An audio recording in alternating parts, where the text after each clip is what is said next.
A metal sample carrying current along x axis with density. ये सारी जो बातें यहाँ पे इतनी मीनिंगफुल नहीं है। मीनिंगफुल ये है कि करंट डेंसिटी जे है, कौन सी डायरेक्शन में है, एक्स है, जे वाई है, जे जेड है, मीनिंगलेस। और यहाँ मैग्नेटिक फील्ड है बी, किधर है ये, अलॉन्ग व्हाट एक्सेस, मीनिंगलेस। अब इसके बाद और ज़्यादा रिलेवेंट बात आ रही है कि जो इलेक्ट्रिक फील्ड है ई, ये वाई रीडर मत करिएगा, डेवलप हुई है किधर की डायरेक्शन में, ये रीड मत करिएगा। ये प्रोपोर्शनल है जे, ये एक्स और जेड, यही यहाँ पर क्वेश्चन में इशू है सबसे ज़्यादा कि अननेसेसरी जो डेटा दिया है क्वेश्चन में उसमें हम डिस्ट्रैक्ट हो जाते हैं और काम की बात नहीं कैच कर पाते हैं।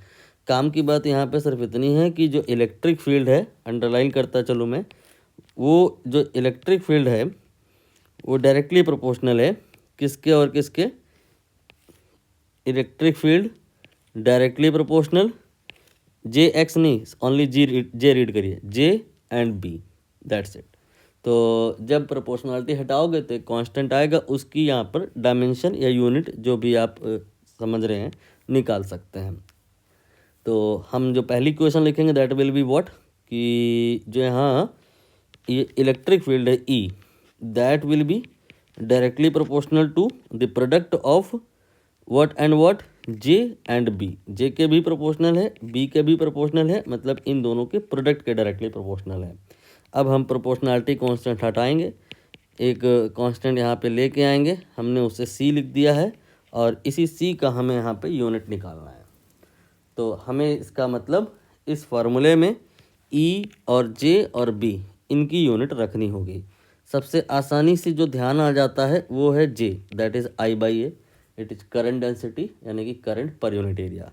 नाउ बी को निकालने के लिए जो सबसे सूटेबल फार्मूला होता है वो होता है F equal to B I L या I B L. B I L हम इसलिए लिख देते हैं ताकि बिल जो है ना याद रहता है, देना पड़ता है अगर किसी को तो अच्छा नहीं लगता है, इसलिए ये मैंने लिखा है। और यहाँ से बी आप निकालेंगे तो F divide by I L आ जाएगा, राइट। ये बी का व्यवस्था कर दिया मैंने, जे की व्यवस्था कर दी मैंने। अभी हम ई की बात करेंगे। इलेक्ट्रिक फील्ड को निकालने के लिए हम यहाँ पर जिस फॉर्मूले का प्रयोग करेंगे दैट विल बी ई बराबर एफ डिवाइड बाई क्यू। यहाँ पर क्यू की जगह पे हमें आई इंटू टी लेना होगा, तो जो ई का फार्मूला आएगा that will be F divide by I into T. These replacement we have to take over here in these expression, then we get सी।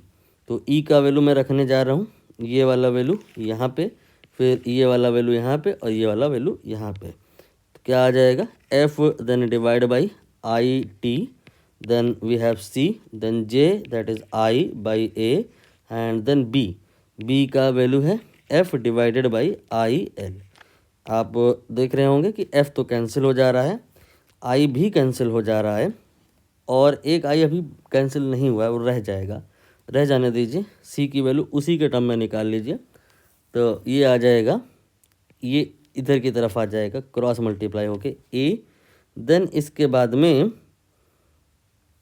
यहाँ पे ये जो L है ये भी इसी के साथ मल्टीप्लाई होगा, और इसके बाद में ये आपका I रह गया है, ये इस वाले T के साथ मल्टीप्लाई हो जाएगा, I इंटू टी, ठीक है। नाउ यहाँ पर अच्छा एक गड़बड़ कर दी मैंने, इस A को, नहीं गड़बड़ नहीं है, ठीक है, ये हम कंफ्यूज हो गए। ये A आपका एम्पियर नहीं है, ये ए जो है करंट पर यूनिट एरिया में मतलब एरिया है, तो ये मीटर स्क्वायर हो जाएगा और एल की जगह मीटर हो जाएगा। एंड ये है आपका आई दैट इज़ करंट, यहाँ पर आप एम्पियर लिखेंगे, और ये है टाइम और यहाँ पे सेकंड लिखेंगे।